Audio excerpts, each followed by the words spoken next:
This channel does not promote any violent, harmful, or illegal activities. All content provided by this channel is meant for an educational purpose only. দেখুন, নেতা মন্ত্রী থেকে সাধারণ মানুষ অনেকেই ছুটে গেছে মির্জা গালিব স্ট্রিটের ওই অভিশপ্ত হোটেলে। নেতা মন্ত্রীরা কেউ বিগত আমলের তৃণমূল সরকারের দোষ খুঁজেছেন, কেউ আবার এই আমলের দিকেও আঙুল তোলার চেষ্টা করেছে। তবে দিনের শেষে একটাই প্রশ্ন চারিদিক থেকে শোনা গেল, কি জানেন সেটা? আমল জারি হোক, গাফিলতি এর কোনো পরিবর্তন এখনো দেখা গেল না।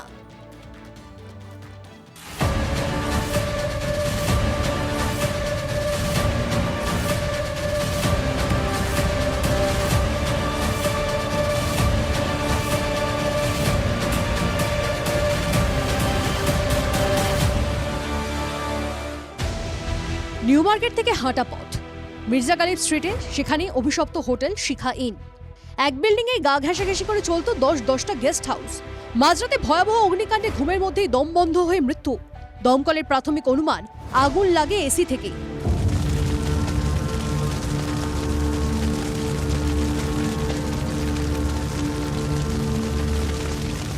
কলকাতার মধ্যে কে 2 নম্বরই করে ট্রেড লাইসেন্স নিয়ে একটা বাড়ির মধ্যে 10টা গেস্ট হাউস চালাচ্ছে?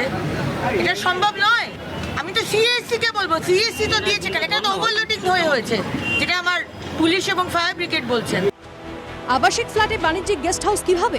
এক বিল্ডিংয়ে 10টি হোটেল চলতো কিভাবে? পুলিশ ও প্রশাসনের ছাড়পত্র ছিল?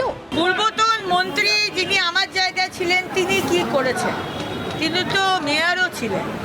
কি করে ট্রেড লাইসেন্স দেওয়া হলো? কি করে ফায়ার লাইসেন্স দেওয়া হলো?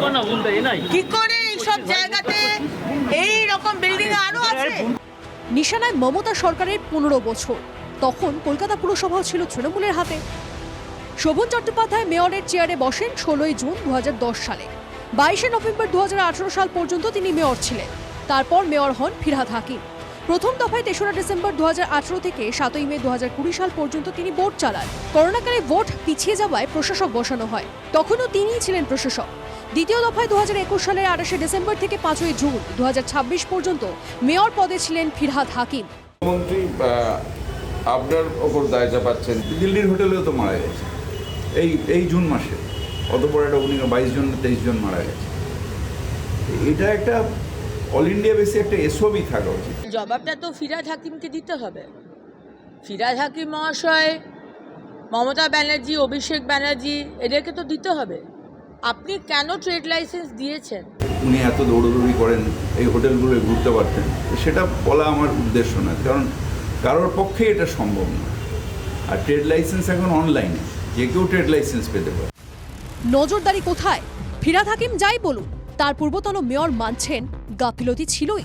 কারণ একটা সময় আমি 40টা বছর এই কলকাতা পুরসভার কাটিয়েছি, বিভিন্ন জায়গায় বিভিন্ন দায়িত্ব নিয়েছি, কাজ করেছি, কিন্তু অনেক জিনিস আমাদের চোখের আড়ালে চলে গেছে। এক একটা ঘটনা আমাদের কাছে চোখে আঙ্গুল দিয়ে দেখিয়ে দিয়েছে। প্রশ্ন এখানে, আদৌ হয়েছিল ফায়ার অডিট? জোড়াসাঁকো অগ্নিকাণ্ডের পর কি করেছে অডিট কমিটি? যে কোনো গভর্নমেন্ট, সেটা এই গভর্নমেন্টেরও, যে স্টাফ তাদের পর্যাপ্ত না যে সব বসে বসে নিজেরা চেক করবে।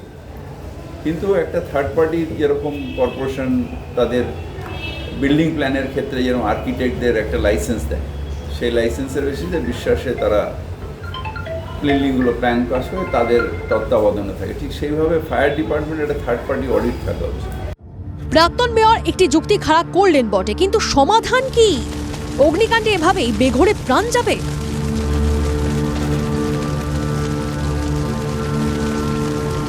তো এই বালিশাটা জেসিবি ওদের, বালিশাটা তৃণমূল। তো সুতরাং তো ববি হাকিমের দিকে যদি ওরা অভিযোগ করতে চায়, ওরা নিজেরা কথা বলে নিক। ওরা তো এখন মাসপিত ভাই হয়ে আছে। ভুল ত্রুটি এত ছিল বলেই তো মানুষ ছুড়ে ফেলে দিয়েছে। তাহলে শুধু সেইটার ওপর 3 মাস তো অতিক্রান্ত, 100 দিন অতিক্রান্ত। তো government has to take the responsibility. চলবে না, 9 জন মারা গেছে, এগুলো করতে দেব না। আমরা কথা হয়েছে কেএমসি কমিশনারের সাথে, বোরো ওয়াইজ অলরেডি আমাদের টিম আছে এবং সেই টিমকে আমরা মাঠে নামাচ্ছি। Bureau report, TV9 Bangla.